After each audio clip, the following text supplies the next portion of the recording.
परमेश्वर पिता का धन्यवाद हो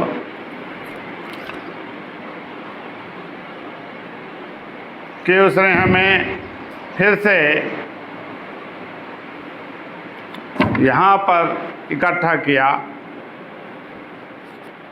अपना जीवन देकर, और हम उसकी महिमा करने पाए, उसे धन्यवाद दे पाए और सब बातों में उसका आदर कर सके।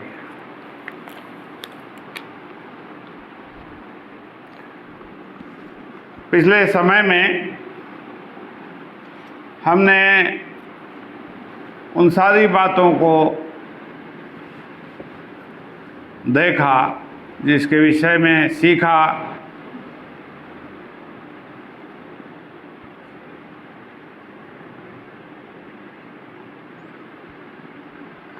पुनरुत्थान के दिन के विषय में, फसह के पर्व के विषय में और दुख भोग के सप्ताह के इस विषय में, इन सब बातों को अपने बीच में बांटा। आज हम एक नए विषय को साथ लेकर आगे बढ़ते हैं।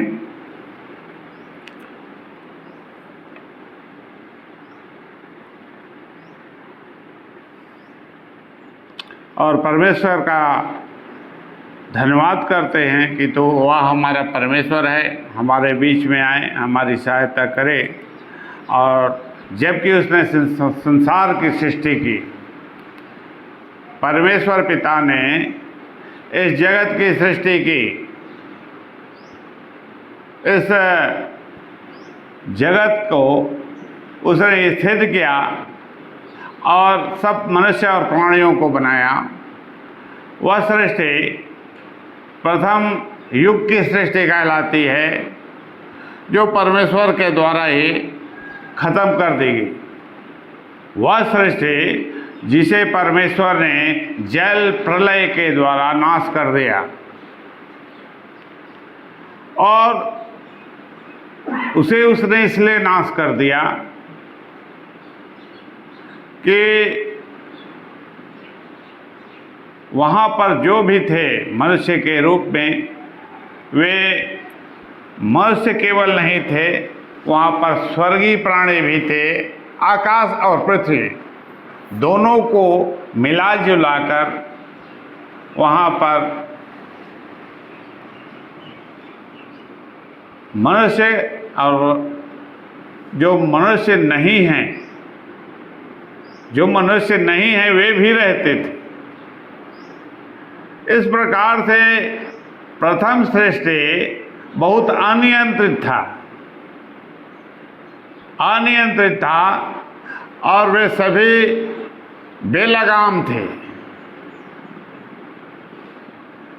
और इस कारण से वह सृष्टि बुराई से इतनी भर गई। अब उस समय की बुराई कितनी होगी, जबकि वर्तमान समय में, इस युग के समय में लोग क्या कहते हैं, हम लोग क्या कहते हैं कि यह संसार पाप से भर गया है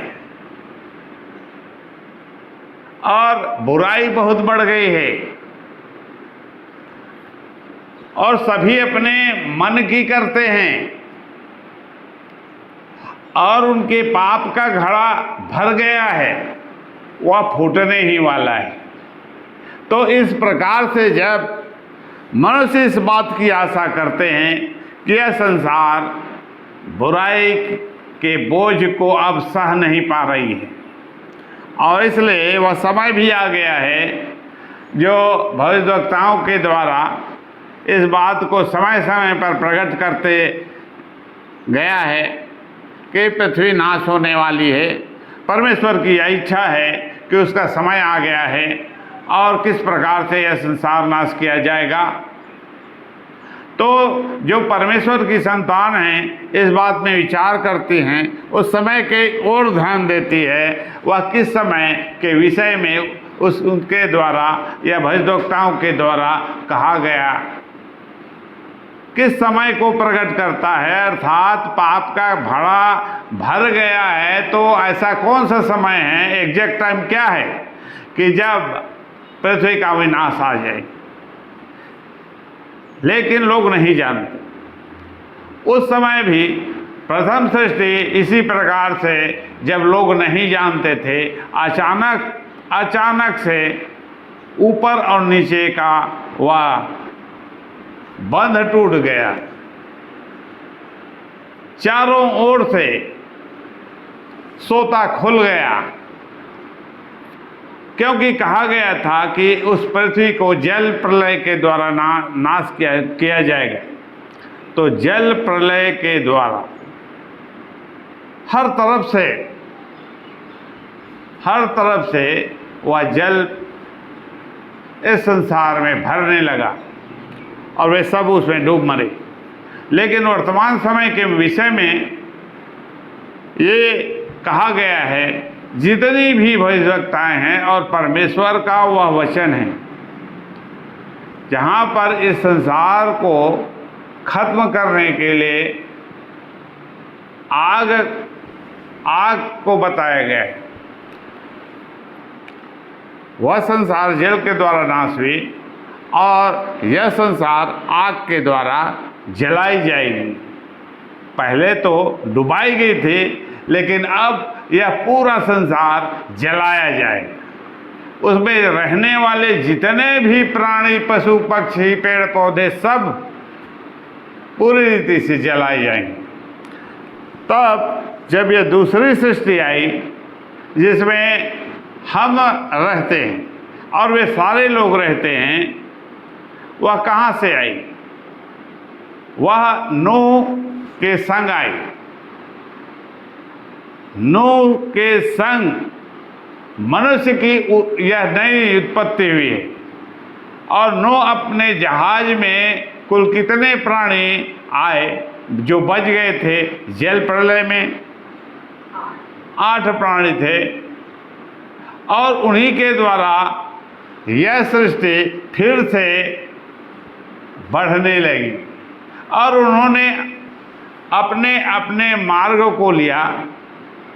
वे सारे संसार में फैल गए और प्रत्येक व्यक्ति से उसका वंश और देश वह सब कुछ भरने लगा और वे अपने अपने मन के अनुसार, अपने समुदाय के अनुसार अपने आप की पहचान को भी घोषित करते गए। लेकिन उन्होंने बताया कि हम इस समुदाय के हैं, हम इस जाति के हैं, हम इस प्रकार के लोग हैं। लेकिन परमेश्वर ने क्या बताया कि मनुष्य की केवल एक जाति है कि वह मनुष्य है। वह मनुष्य की संतान कहा गया है। नए नियम में इस बात की पुष्टि की गई है, मनुष्य का पुत्र और मनुष्य की संतान। तो वे सब मनुष्य हैं, लेकिन वे उत्पन्न कहाँ से हुए? वे केवल नूह से उत्पन्न हुए। वे सब नूह की जाति के हैं, नूह के वंशज हैं, जो आज पूरी पृथ्वी में फैल गई है। भले ही लोग अपने लिए नाम इस प्रकार से दे दिए गए हैं, वे स्वयं नहीं जानते, फिर भी वे अपने आप को इस प्रकार से उपनाम देकर बताते हैं कि हम क्या हैं क्या नहीं हैं। लेकिन वह मनुष्य ही है, वह केवल मनुष्य ही है। परमेश्वर के सामने, परमेश्वर के राज्य में उसे मनुष्य कहा गया है। सत्य के वचन में भी इस बात की पुष्टि यीशु मसीह के सुसमाचार में यीशु मसीह को मनुष्य का पुत्र कहा गया। तो मनुष्य केवल मनुष्य ही है, वह अपने आप को चाहे कुछ भी कहता रहे, उसे कोई फर्क पड़ने वाला नहीं है। मनुष्य अपने आप को और दूसरे को भले ही किसी भी प्रकार से अपनी घोषणा कर सकते हैं। जैसे लोग क्या कहते हैं, स्वघोषित। तो लोगों ने अपने आप को स्वघोषित नाम दिया है। वे जिस नाम की घोषणा कर देते हैं वही बाद में उसका वंश कहलाता है। ये तो चलते आया है, लेकिन वह मनुष्य है और परमेश्वर के द्वारा उसकी उत्पत्ति हुई है और वह नूह की संतान है। और यहाँ कोई भी जाति और समुदाय परमेश्वर के राज्य में नहीं, केवल वह मनुष्य है। उसका कोड और उसका सारा डिटेल सत्य के आत्मा के पास है।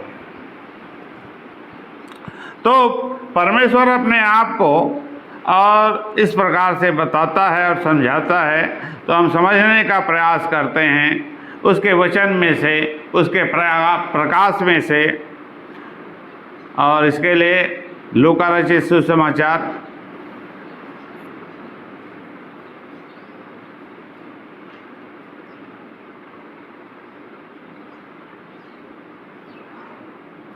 22 अध्याय और 27 पद। लूका रचित सुसमाचार 22 अध्याय और उसका 27 पद। क्योंकि बड़ा कौन है, वह जो भोजन पर बैठा है या वह जो सेवा करता है? क्या वह नहीं जो भोजन पर बैठा है? परंतु मैं तुम्हारे बीच में सेवक के समान हूँ। क्योंकि बड़ा कौन है। तो परमेश्वर का वचन मनुष्यों को इस प्रकार से समझाता है प्रभु यीशु मसीह के द्वारा कि तुम में से बड़ा कौन है। बड़ा कौन है। लोगों में इस प्रकार से अपने आप को बड़ा और छोटा बनाने की धुन सवार होती है। अपने आप को इसी प्रकार से श्रेष्ठ घोषित करने का वे प्रयास करते हैं। कोई अपने आप को बड़ा बताता है, कोई दूसरों को छोटा और निम्न बताता है, और मनुष्य मनुष्यों के बीच में इस प्रकार से बहुत भेद करता है। और उन कामों के द्वारा जिसे वे करते हैं उसी के द्वारा ही अपने आप को बड़ा या छोटा बताते हैं। लेकिन फिर भी चाहे वह बड़ा हो या छोटा हो, अपने वचन के अनुसार चाहे बड़ा हो या छोटा हो, क्या उसके पास भोजन है? क्या वह जो बड़ा है उसके पास भोजन है? क्या वह भोजन पर बैठा है? भोजन पर क्या बैठा है मतलब उसका अधिकारी है। मनुष्य के खाने पीने पर अधिकारी यह केवल परमेश्वर है। परमेश्वर चाहता है जिसे खाने को मिले उसी को मिलता है। यदि वह चाहता है कि उसको न मिले तो उसे नहीं मिलेगा, चाहे वह कुछ भी कर ले। और इसी कारण से मनुष्य दर दर भटकता है, त्राही त्राही करता है, और वह एक एक दाने के लिए भी तरसता है। तो भोजन पर कौन बैठा है? मनुष्य की स्थिति इस प्रकार से कौन बना सकता है? केवल वही जो इसके ऊपर बैठा है। और इसके ऊपर कौन बैठा है? यह परमेश्वर बैठा है। परमेश्वर ही बैठा है। मनुष्य को यदि वह हर प्रकार से पूर्ण कर देता है और वही उसे भिखमंगा बना देता है, उसमें उसे समय नहीं लगता। मनुष्य अपने आप को इस प्रकार से ऊंचा ना करे या ना बनाए।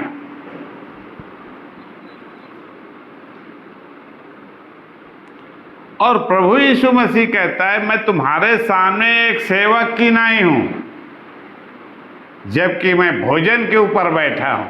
ये सारी बातें जो इस संसार में हो रही हैं, इसका अधिकारी मैं हूं, इसका स्वामी मैं हूं, और किसी को मुझे मिनटों नहीं लगेगा उसकी स्थिति को बदलने में। लेकिन फिर भी मैं तुम्हारे पैरों में बैठा हूं तुम्हारी सेवा करने के लिए। प्रभु यीशु मसीह स्वर्ग और पृथ्वी के परमेश्वर का वह एकलौता जो अपने पिता की इच्छा को इस प्रकार से पूरी करता है कि उसने अपने आप को मनुष्यों के समान बना दिया। मनुष्यों के समान इतना नीचे कर दिया, इतना नीचे कर दिया कि उसने सेवक का रूप धारण कर लिया। सेवक का रूप धारण करना मामूली बात नहीं है, क्योंकि सेवा करना कोई नहीं चाहता। सेवा करने के प्रश्न पर वह अपने आप को अपमानित महसूस करता है, अपने आप को अपमानित महसूस करता है। सेवा करना उनके लिए कितना कठिन है। क्यों वे सेवा करना नहीं चाहते? वह छोटा काम क्यों नहीं करना चाहते? वे हमेशा बड़ा काम करना चाहते हैं। अपने आप को इतना ऊंचा बताना चाहते हैं, श्रेष्ठ बताना चाहते हैं। तो मनुष्य को मनुष्य की औकात उसने बता दी। स्वर्ग और पृथ्वी का मैं परमेश्वर हूँ, मेरे द्वारा यह सब कुछ है, और मैंने यहाँ पर सेवक का रूप धारण किया है। क्या तुमने इसका अनुसरण किया है? यदि तुम परमेश्वर की संतान हो, तुम ऐसा करते हो, मेरे वचन का पालन करते हो। यदि नहीं करते हो तो ऐसा तुम्हें करना पड़ेगा, क्योंकि मैंने तुम्हें नमूना दिखाया है और इसके लिए शर्त भी जोड़ के रखी है कि ये स्वर्ग के राज्य का रास्ता है। स्वर्ग के राज्य का ये रास्ता है। क्या तुम इसमें चले हो या चलना चाहते हो, या चलने के कठिनाई को देखकर पीछे मुड़ जाना चाहते हो?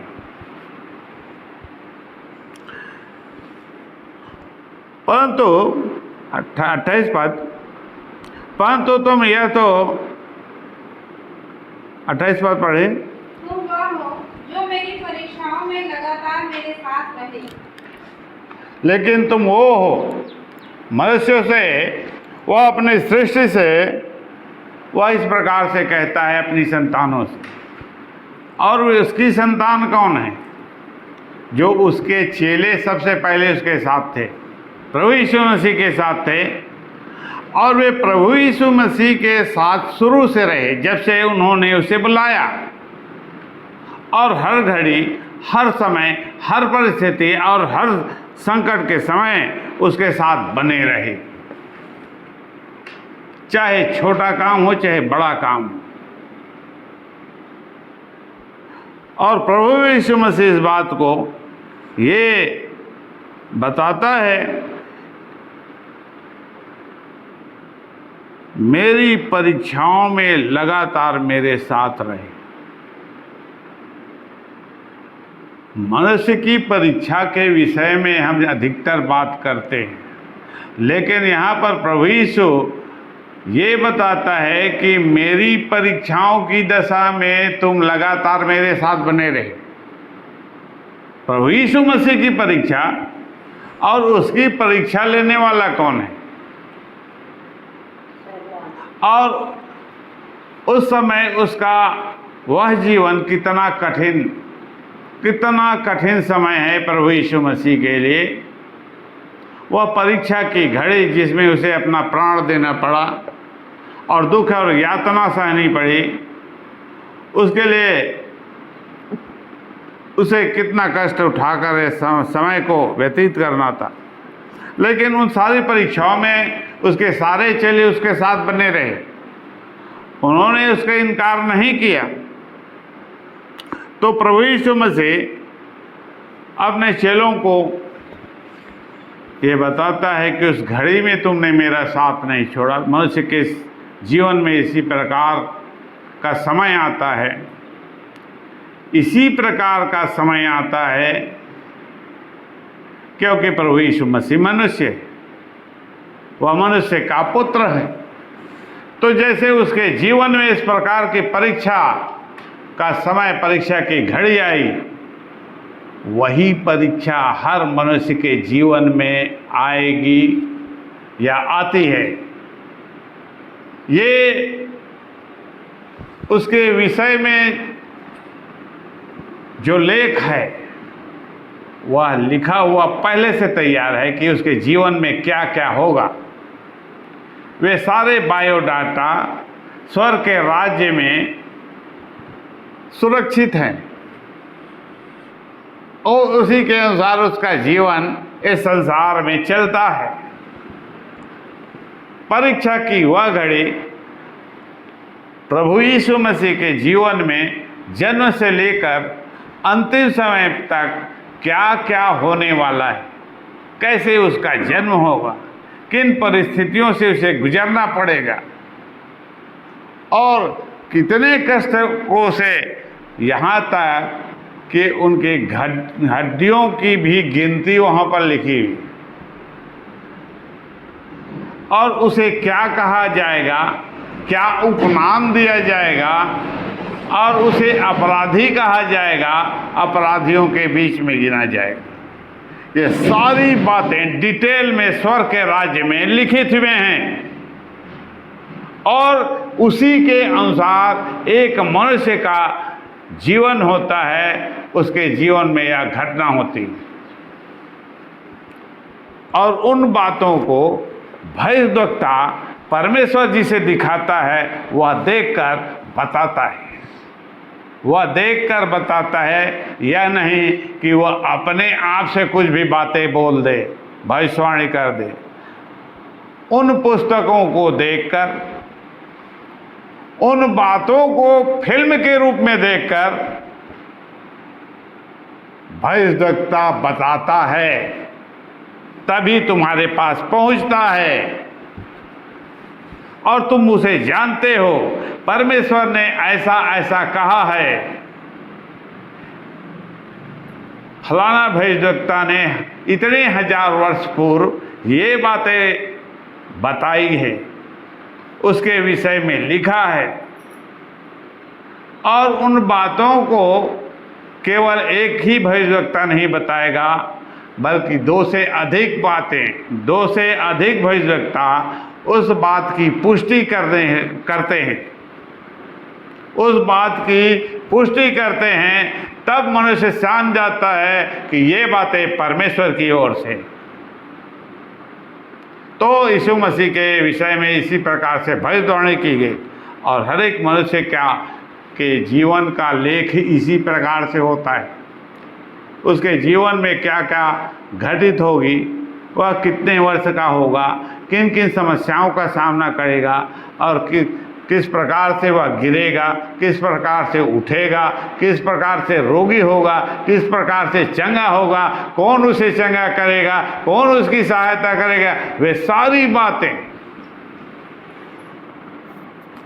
परमेश्वर की पुस्तक में अंकित है और उसी के अनुसार ये सब कुछ घटित होता है।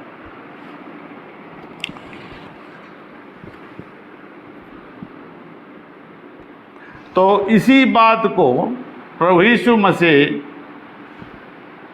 बताता है अपने चेलों से, परीक्षा की घड़ी में भी तुमने मेरा साथ नहीं छोड़ा। जबकि बहुत से मसीही लोग हैं जो परीक्षा की घड़ी, एक पर जब परीक्षा आती है, एक पर समस्या आती है, तो दूसरा उसका साथी होता है, वह भाग जाता है, वह उसका साथ छोड़ देता है, वह उसे मरने के लिए छोड़ देता है। इसीलिए प्रभु यीशु मसीह ने अपने वचन में कहा, एक दूसरे की सहायता करो, एक दूसरे की सुधि करो, एक दूसरे से प्रेम रखो। क्योंकि ये बातें ऐसी बातें हैं, जब उसके जो चेले थे वे जब मुख्य परीक्षा की घड़ी सामने आई और उनके प्राण पर जब संकट आ गया, तो उसके चेले भी वहां से भाग गए। उसके चेले भी वहां से भाग गए, लेकिन आसपास रहे, लेकिन भाग जरूर गए।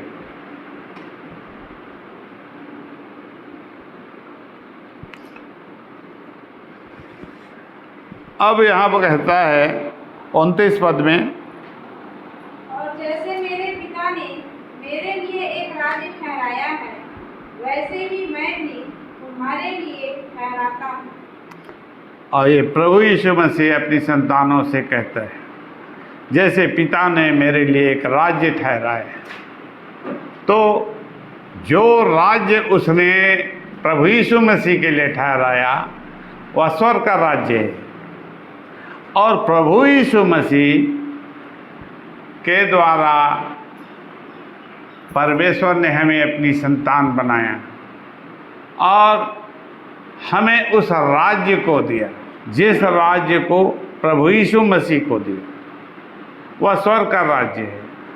और अधिकार के रूप में प्रभु यीशु मसीह ने अपने पिता से लेकर हमें बांट दिया है उस स्वर्ग के राज्य को। स्वर्ग का राज्य आत्मा का राज्य, अनदेखा, अनदेखी वस्तु, आत्मिक बातें, आत्मिक राज्य, आत्माओं का वह संसार जहाँ पर वे बातें जो वहाँ पर है वह अटल है। आत्मिक राज्य में वे बातें, जितने भी बातें हैं, जैसे हमने यहाँ पर क्या देखा कि जो बातें लिख दी गई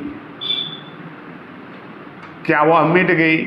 प्रभु यीशु मसीह के द्वारा उसके आने से पहले जो लिख दिया गया है, रिकॉर्ड में है, क्या उतने हजार वर्ष बाद वे बातें उसके अनुसार हुई कि नहीं हुई?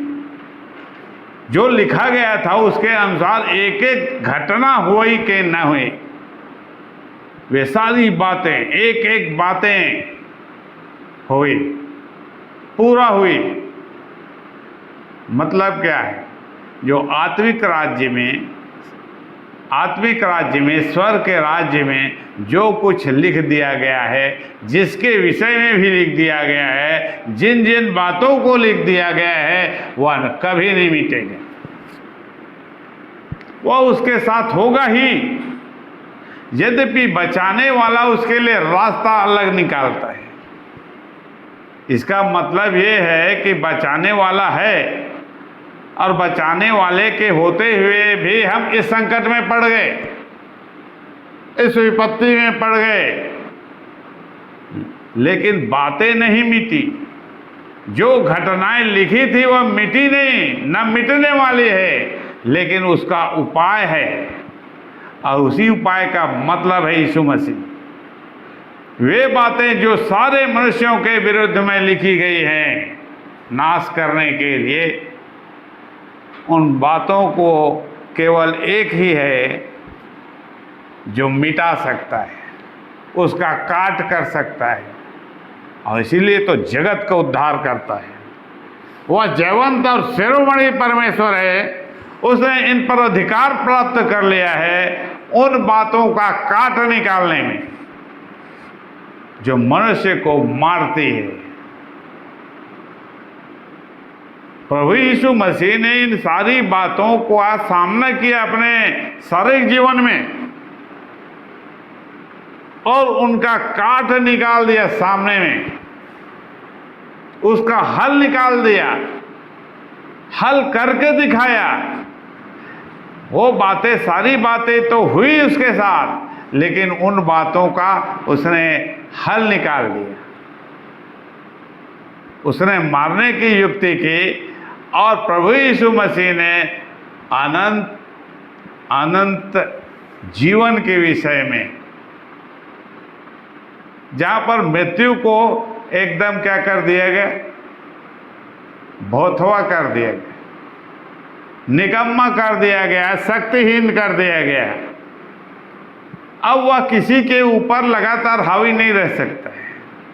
मृत्यु किसी भी आत्मा के ऊपर हावी नहीं रह सकता है। परमेश्वर की उस संतान के विषय में, जिसके विषय में उसे अधिकार दिया, जिसे छुटकारा दे दिया गया है, उसके ऊपर मृत्यु हावी नहीं रह सकती। केवल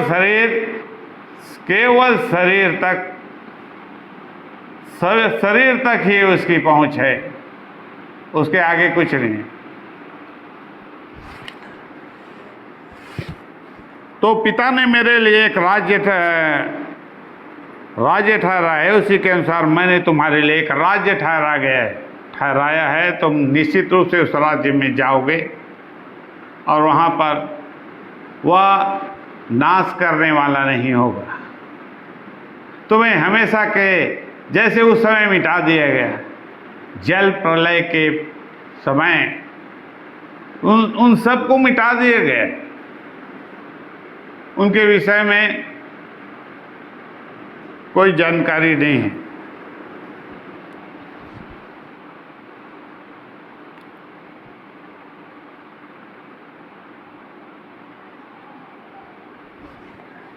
अब 31 पद देख लेते हैं।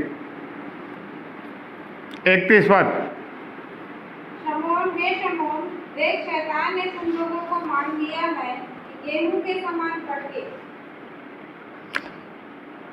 और एक बड़ी बात यहाँ पर लिखा है, प्रभु यीशु मसीह के द्वारा कहा गया वह वचन बहुत बड़ी बात है।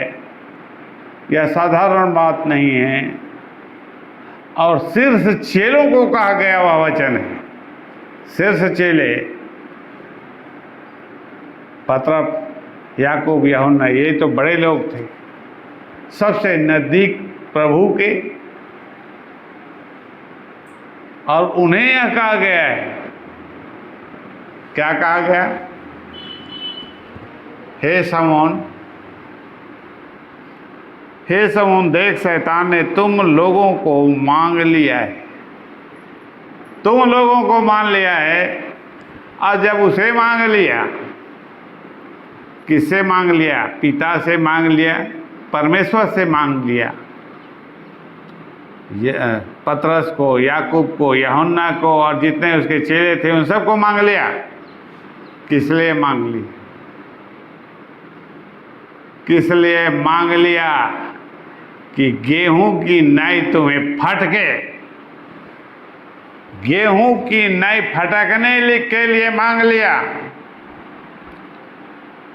जब उन्हें मांग लिया, तो जो साधारण विश्वासी है उसकी क्या बिसात है कि उसे ना फटका जाए, फटका जाए, गेहूं की नहीं फटका जाए। मनुष्य मान लो गेहूं का दाना है या अनाज है, अब उसे साफ करना है, उसे साफ करना है। गेहूं हो या धान हो, परमेश्वर की दृष्टि में वह बहुत बुरा, गंदा है, बहुत बुरा दिखता है और बहुत ही गंदा है। अब परमेश्वर चाहता है कि उसे फटका जाए, जब तक, क्योंकि ना फटके जाएगा तब तक वो साफ नहीं होगा, क्लीन नहीं होगा। लेकिन उसमें बहुत सी भूसी है, कंकड़ है, पत्थर है, बजरा है और क्या क्या जितने भी प्रकार के मिलावट है सब कुछ है, वह तो साफ है ही नहीं। और उसे साफ करने के लिए उसे फटकना पड़ेगा,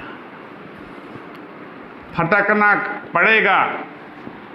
और फटकने का कार्य किसमें होता है? किसमें होता है? अनाज को जब फटकना है तो किससे फटकोगे? सूपे से।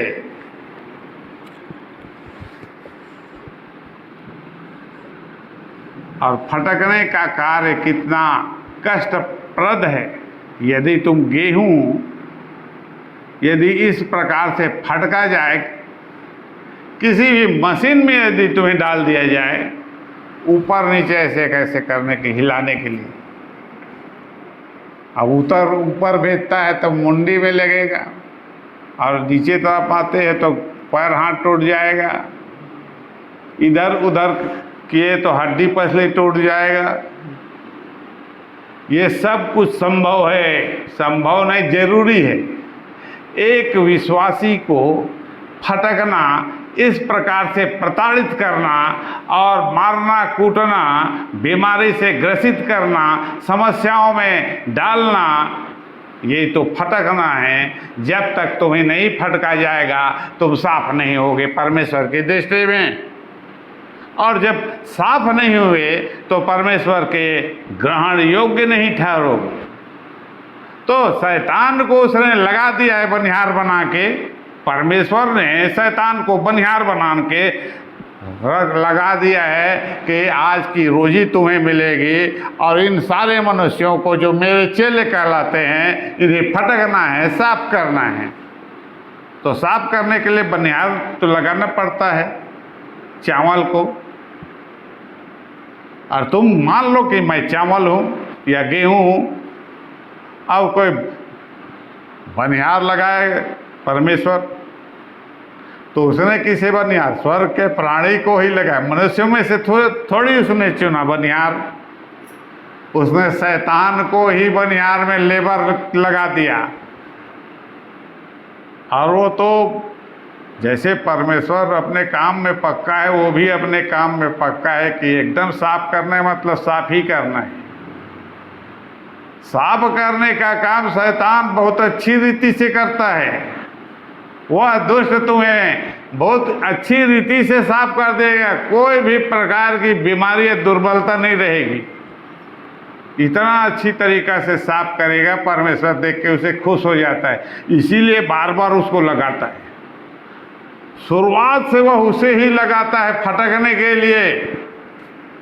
अपने बड़े बड़े और सिद्ध चेलों को फटकने के लिए काम को सौंप दिए उसी को, क्योंकि कोई समझौता वो नहीं करता है। शैतान भी समझौता नहीं करता है और परमेश्वर भी समझौता नहीं करता है। शैतान करता है मारने का काम, तो मारेगा ही। और परमेश्वर जीवन देने का काम करता है। चाहे किसी भी प्रकार से तुम उसे फटक लो, मैं उसे जिंदा कर दूंगा, मैं उसे जीवित कर दूंगा, मैं उसे ठीक कर दूंगा। ये है परमेश्वर। और हर मनुष्य के जीवन में परमेश्वर के ये सारे काम लिखे हैं कि किस प्रकार से एक मनुष्य को फटका जाएगा, उसके जीवन में किस प्रकार से कितनी कितनी विपत्ति, कब कब किस समय किस सन में, सब कुछ है। वह सब कुछ तुम्हारे जीवन में होगा। और साफ होने के लिए तुम्हें फटका जाएगा, और बिना फटके तो कोई साफ नहीं होने वाला है। कोई भी साफ नहीं होगा। तो तुम्हें पवित्र करने के लिए, पूरी रीति से पवित्र करने के लिए पूरी रीति से फटका जाएगा।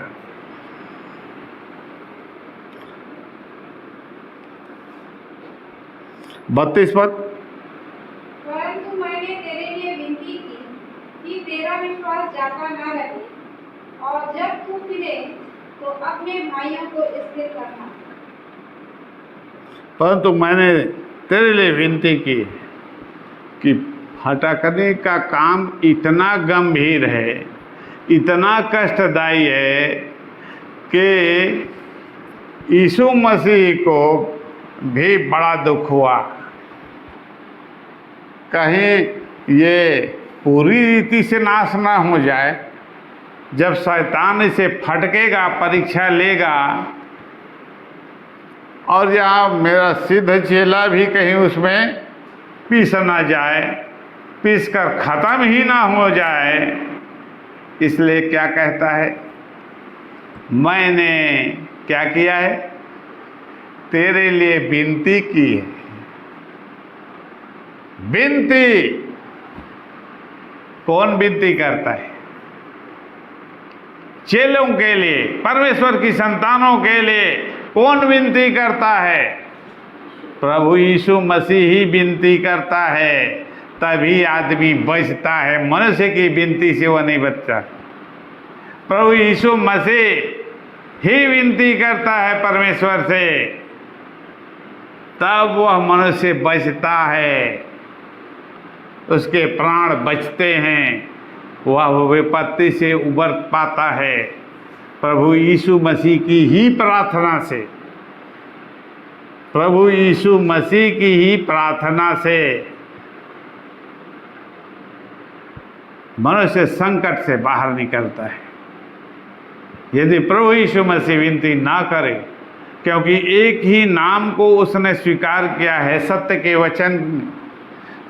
के वचन ने एक ही नाम को स्वीकार किया है। जैसे कंप्यूटर में कोई भी नाम को डाल दिया तो उसी नाम को वह स्वीकार करेगा। तो प्रभु यीशु मसीह के नाम को स्वर्ग के राज्य में के कंप्यूटर में डाल दिया गया है, और जब प्रभु यीशु मसीह ही बोलता है तब ही सत्य का वचन उसे ग्रहण करता है। प्रभु यीशु मसीह ही विनती करता है, तब सत्य का वह आत्मा उसके वचन को ग्रहण करता है कि इसने मुझसे प्रार्थना की तो इसका काम पहले हो जाना चाहिए, तत्काल हो जाएगा।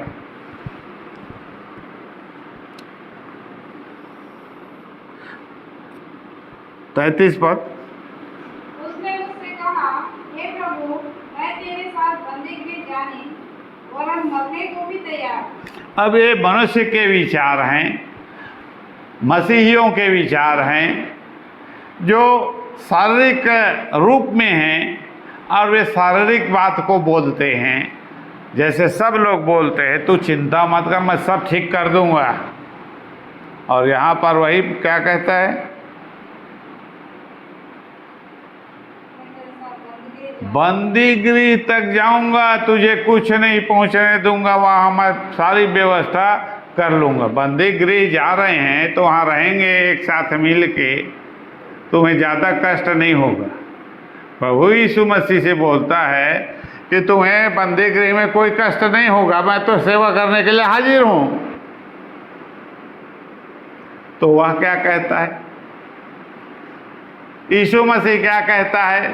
उसने कहा, हे पतरस, मैं तुझसे कहता हूँ कि आज मूर्ख बांध न देगा। हे पतरस, मैं तुझसे ये कहता हूँ कि तू अपने आप को ज़्यादा हवा में मत उड़ा, ज़्यादा ऊंचा मत फेंक। मैं ये कहता हूँ कि तेरी स्थिति क्या होगी कि मूर्ख जो बांग देने का काम उसे सौंपा गया है, कि प्रतिदिन अपने समय में वो आवाज़ करता है, उसके आवाज़ को मैं बंद कर दूंगा। उस दिन उसके सारे आवाज़ को बंद कर दूंगा, वह बांग ही नहीं देगा। कब तक नहीं देगा? जब तक 3 बार इनकार नहीं कर देने तक सारे मुर्गों का गला बंद कर दिया जाएगा। और जब 3 बार इनकार कर लेगा तभी उनका गला खुलेगा। स्वर्ग का परमेश्वर है, सत्य का वचन है, उसने गले को बंद कर दिया मुर्गों का, संपूर्ण मुर्गों का। पूरी पृथ्वी भर के मुर्गों के गले को उसने क्या कर दिया, बंद कर दिया कि उसमें से आवाज ना निकले। और वो देख रहा था सारे मुर्गे बांग देना भूल गए और उनका गला बंद हो गया और वे सब पतरस को देख रहे थे कम से कम हमारे गले की आवाज़ को वापस लाने के लिए ही इनकार करे।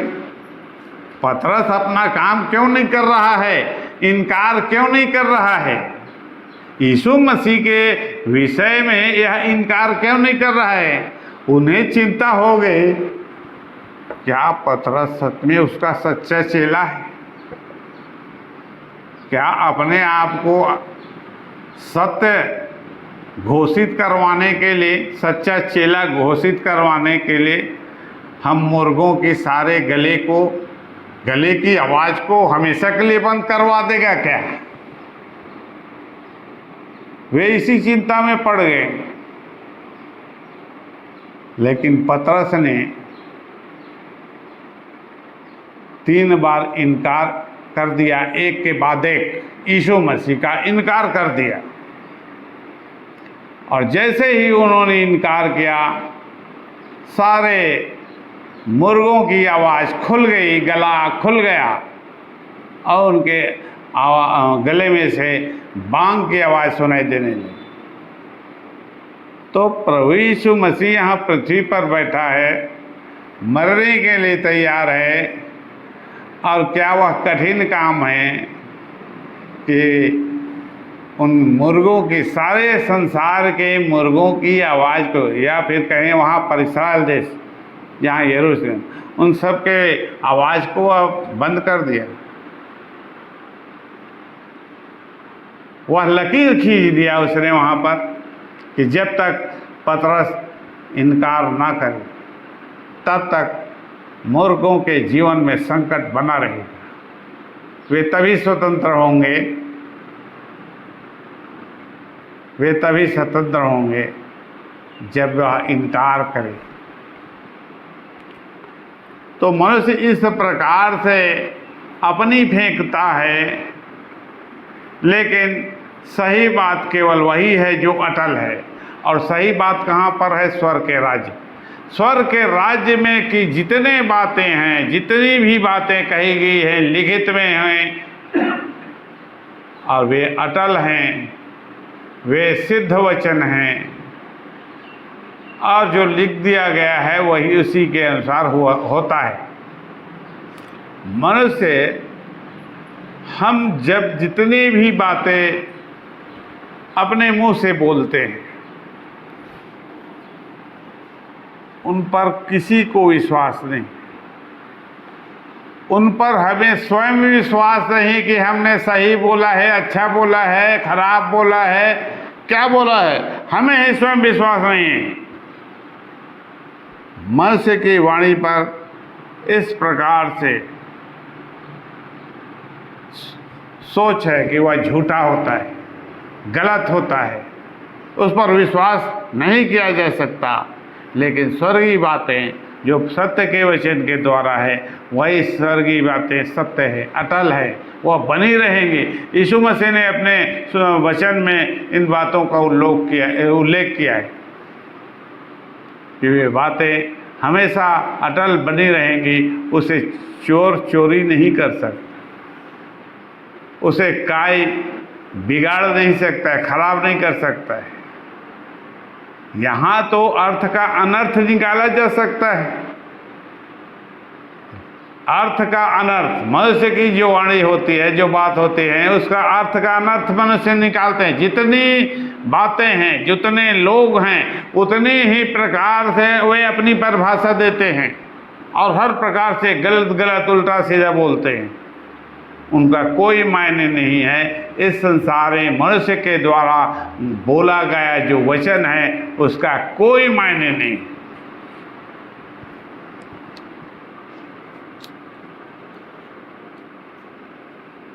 और आगे 35 पद।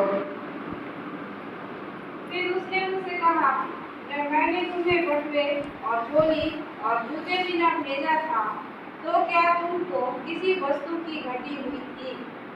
उन्होंने कहा, किसी वस्तु की नहीं।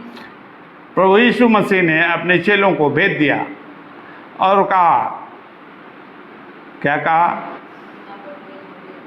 बिना बटुए, झोली, जूते, ये सब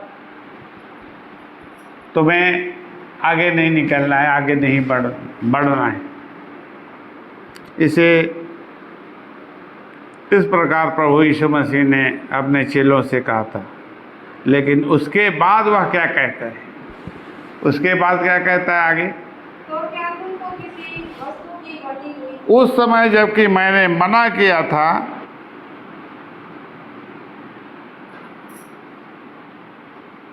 और अब क्या कहता हूँ? अब जिसके पास बटुआ हो वह उसे ले ले, और वैसे ही झोली भी ले ले, और जिसके पास तलवार नहीं है वह अपना सामान बेचकर तलवार खरीद ले। यीशु मसीह का ये वचन, जिसके पास तलवार नहीं है। क्यों ये बातें कही उसने? झोली भी नहीं है, क्या है?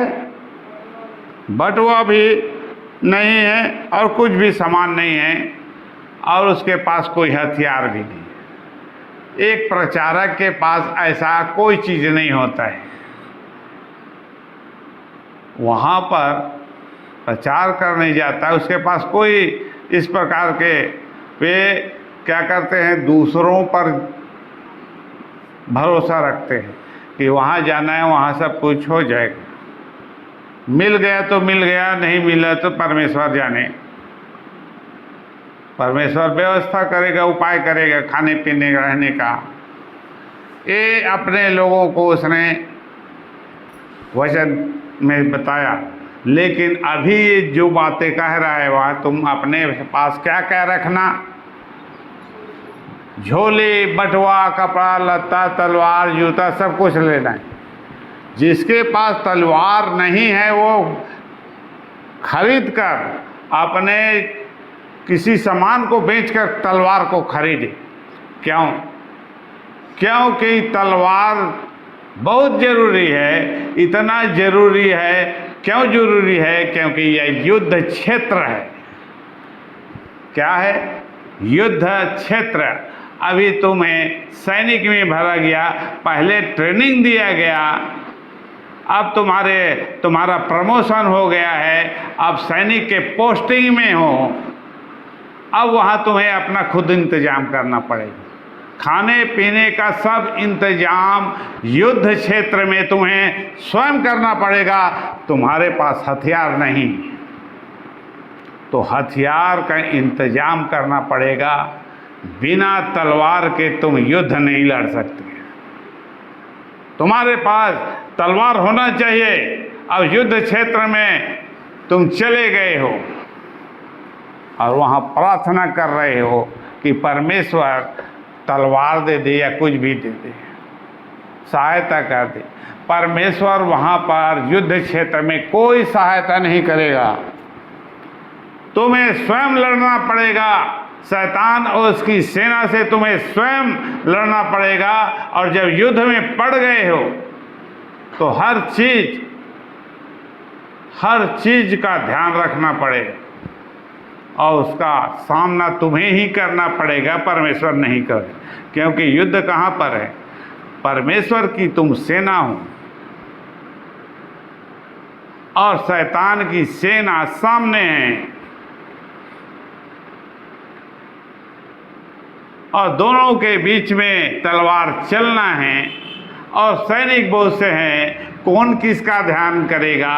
कौन गिरा, कौन बचा, कौन उठा, किसका ध्यान रखते रहेगा? तुम्हें तलवार अपने पास रखना पड़ेगा।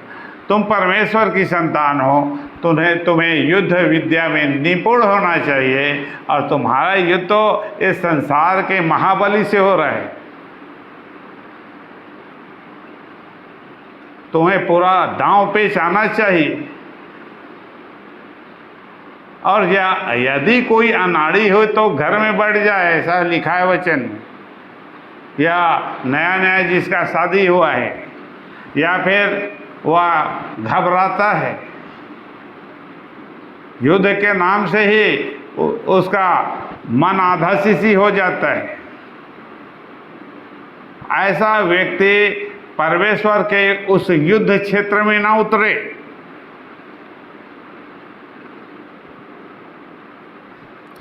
तो सबसे बड़ी बात यह है कि तलवार की ज़रूरत है। आज प्रत्येक मनुष्यों को जो विश्वासी कहलाते हैं उसे तलवार की ज़रूरत है, और अधिकतर विश्वासियों के पास तलवार नहीं है।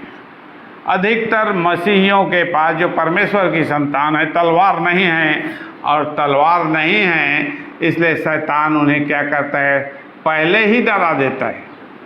चल भागो यहाँ से, ऐसे इतना भी कहेगा आदमी दुम दबा के भाग जाए। आदमी भाग जाता है, वह विश्वासी भाग जाता है, वह सामना करने के लिए आगे नहीं आता।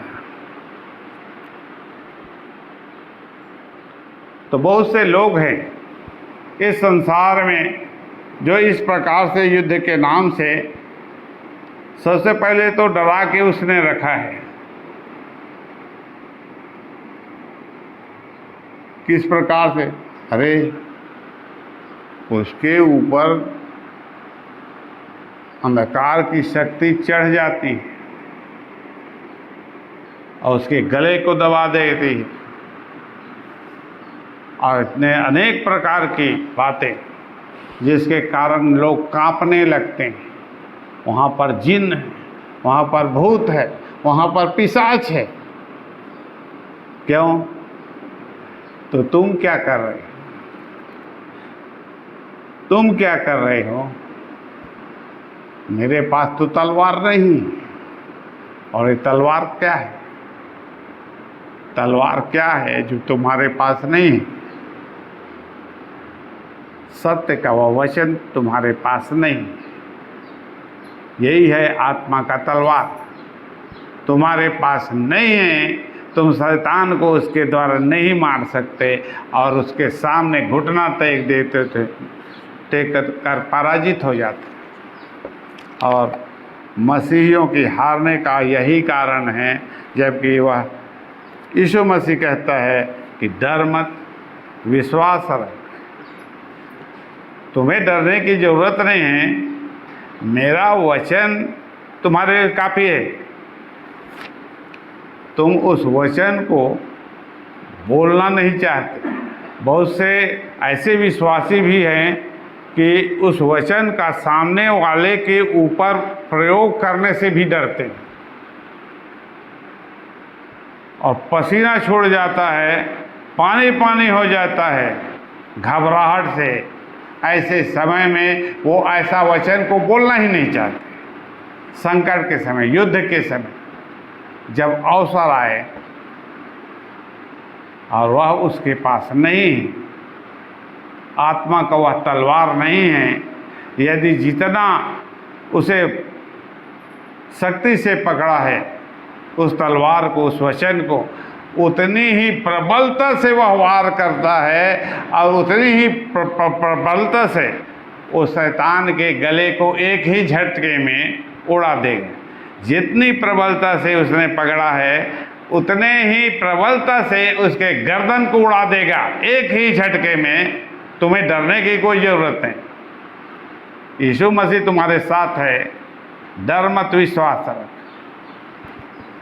यह वचन ही उसने नहीं पकड़ा है अपने मन। वचन में, उस वचन को उसने अपने मन में नहीं धारण किया। ये तो आत्मा का वह तलवार है जिसे उसने अपने म्यान में नहीं भरा है। इस कारण लगातार डरते रहता है, लगातार डरता है, जीवन भर डरता है, क्योंकि उसके भीतर उसने धारण उसे नहीं किया है। उसने अपने मन में, वह उसके भीतर काम ही नहीं करता है। बस वह वचन को पढ़ के वह खुश होता है। हाँ, ऐसा लिखा है,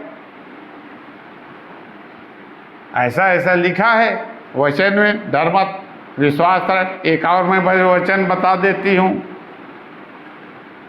लेकिन मन में धारण नहीं है तलवार के रूप में कि वह उसे चला सके, वह उसे बोल सके। और कोई भी डराने वाला सामने आ जाता है, वह उसके भीतर काम ही नहीं करता, उसके भीतर काम ही नहीं करता है। वह से देखकर एकदम डर जाता है। सामने वाले को, शैतान को देखकर वह भयभीत होकर कांपने लगता है। तो वचन उसके पास नहीं है। तो वचन से भरने के लिए आत्मा का तलवार, आत्मा का तलवार, केवल तलवार नहीं, आत्मा का तलवार। आत्मा का तलवार वह है जिसमें धार को पैना किया जाता है। जैसे चाकू को या तलवार को ऐसे धार बनाया जाता है, तो धार करने के लिए किसमें घिसा जाता है? धार करने वाले मशीन में। तो यहाँ पर उसे धार करना पड़ेगा। पवित्र आत्मा ही उसे तेज और तीखा बनाएगा। वचन तो है, लेकिन पवित्र आत्मा नहीं है। आज का वचन यहीं तक। कल का प्रार्थना करें।